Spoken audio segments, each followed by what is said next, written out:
شاہد خٹک صاحب، جو کچھ آج اڈیالہ میں ہوا اس سے بظاہر تو ایسا لگ رہا ہے جیسے علی گور بلوچ صاحب نے بھی کہا، رانا ثناء اللہ صاحب بھی واضح کر چکے ہیں کہ احتجاج ایک الگ چیز ہے، لیکن جس طرح آپ لوگ سر پہ کفن باندھنے کی، مرنے مارنے کی، حلف لینے کی، واپس نہ آنے کی دھمکیاں دیں گے تو اس پر تو حکومت نہیں چاہے گی کہ ملک میں افراتفری ہو۔ اچھا، پھر دوسرا یہ کہ آج جو ہوا گرفتاری کے بعد میں رہائی، اس سے ایسا نہیں لگ رہا کہ آپ لوگوں کو چیک کرنے کی کوشش کی گئی ہے، نبض پہ ہاتھ رکھنے کی کوشش کی گئی ہے کہ آپ لوگ اس پر رد عمل کیا دیتے ہیں؟ بسم اللہ الرحمن الرحیم۔ جی دیکھیں، پہلی بات یہ کہ علی گوہر جو فرما رہے ہیں اور بڑی میٹھی طریقے سے، بڑی میٹھی انداز میں یہ قوم کے سامنے اپنا مدعا پیش کر رہے ہیں۔ جی دیکھیں، انہوں نے ہمارا مینڈیٹ چوری کیا 8 فیبری کو۔ 8 فیبری کو پاکستانی قوم نے ایک لیڈر عمران خان اور تحریک انصاف کے لوگوں کو الیکٹ کیا، اس کے اوپر ڈاکہ ڈالا۔ 100 سے زیادہ ہمارے قومی اسمبلی کی نشستیں اور پنجاب میں ہمارے 150 نشستیں، انہوں نے ہمارے مینڈیٹ کے اوپر ڈاکہ ڈالا۔ Number first, number second, coalition government بنی نا، انہوں نے الیکشن کمیشن سے بعد میں پہلے پیپلز پارٹی سے ملے، دیگر جماعتوں سے، ایم کیو سے ملے۔ جی اس طرف آپ نہیں آ رہے۔ جی دیکھیں، انہوں نے چوری بھی، اوپر سے سینہ زوری بھی۔ جب ہم بات کرتے ہیں، جی مجھے کمپلیٹ کرنے دے۔ نمبر سیکنڈ، انہوں نے ہمارے لیڈر عمران خان، لیڈرشپ سب کو جیلوں میں ڈالا۔ نمبر تھرڈ، اس ملک میں آئین اور قانون کی جو پامالی ہوئی تاریخ میں نہیں ہوا۔ جی دیکھیں، یہ سب چیزیں ملا کے اس کے بعد اگر ہم پروٹیسٹ نہ کریں تو مجھے آپ بتائیں ہم کیا کریں پھر؟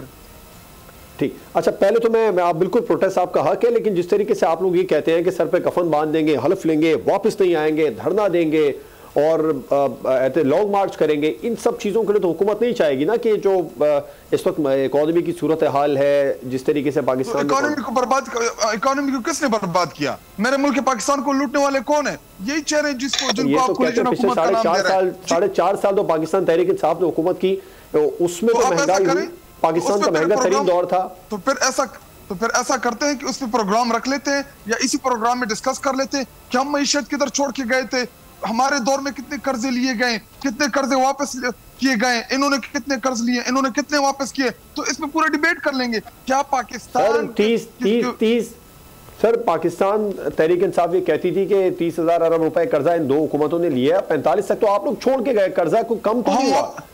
ہم نے واپس کتنا کیا تھا وہ فکر بھی بتائیں، ہم نے کتنا واپس کیا تھا ان کے دور حکومت نے؟ سر جو انفلیشن کی صورتحال تھی، عام آدمی کے ہاتھ سے چیزیں نکلتی جا رہی تو پاکستان تحریک انصاف ڈالر کی کیا پرائس ہے؟ سر میں خیر پی ایم ایل این کا حامی نہیں ہوں، لیکن ڈالر کی کیا پرائس ہے وہ تو بتاؤں نا۔ آج ڈالر کی کیا ہے؟ ہم ڈالر کو سر جب پاکستان تحریک انصاف حکومت میں، سر آپ جس پہ چھوڑ کے گئے تھے لیکن جو آپ لوگوں کو ملا تھا وہ بھی تو بتائیں نا۔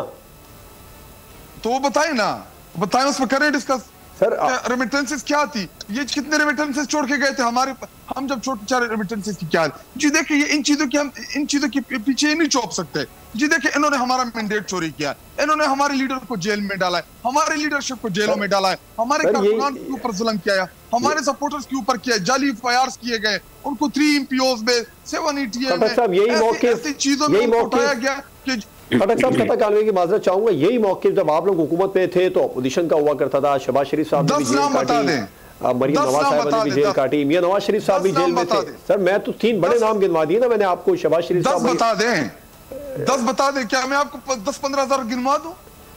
سر پاکستان مسلم لیگ نون کی اعلیٰ قیادت، رانا ثناء اللہ صاحب، اس پر جو لوگ حکومت میں، یہ ان سب نے آپ کے دور حکومت میں جیل کی سیر کی ہے۔ سر ہم نے ان مکروہ اور مریم نواز صاحبہ، نواز شریف صاحب، شہباز شریف صاحب، رانا ثناء اللہ صاحب، آصف زرداری صاحب پر بھی کیسز چلتے رہے، فریال تالپور صاحبہ پر بھی کیسز چلتے رہے۔ سر یہ سب ہمارے سامنے تھا۔ مجھے تو کمپلیٹ کرنے دینا، آپ نے سوال پوچھنا مجھے جواب نہیں، آپ نے مجھ سے پوچھا تھا کہ 10 نام بتائیں تو 6-7 تو میں نے گنوا دیے نا آپ کو، میں یہی آپ سے عرض کر رہا ہوں۔ 10 ہم نہیں پورے کر سکتے، گوگل بھی کر دے تو بھی نہیں پورے کر سکتے، کیونکہ ہم نے جن کو پکڑا تھا وہ انٹرنیشنل سرٹیفائڈ ریکگنائز چور تھے۔ پاناما میں ان کے نام آئے، انہوں نے وہ فلیٹ کے جواب نہ دے سکے۔ اگر ایسا تھا تو سر پھر یہ بری کیوں ہو گئے؟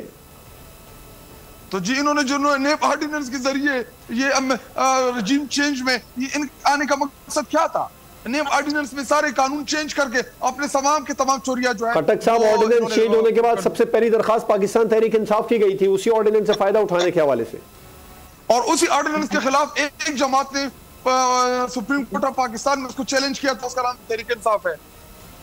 لیکن پاکستان تحریک انصاف تو اس آرڈیننس سے فائدہ بھی اٹھایا۔ چلے بہرحال ٹھیک ہے، آپ کا پوائنٹ سامنے آیا کہ ہم نے تو چیلنج کیا تھا، قاضی فائز عیسیٰ نے عمران خان صاحب کو موقع ہی نہیں دیا، عمران خان صاحب تحریک انصاف ہم اس کے خلاف گئے تو قاضی فائدیسہ دے دیتا ہمارے فیور میں وہ فیصلہ تو عمران خان صاحب چلیں ٹھیک ہے. سبسکرائب کریں اور بیل دبائیں تاکہ کوئی خبر رہ نہ جائے.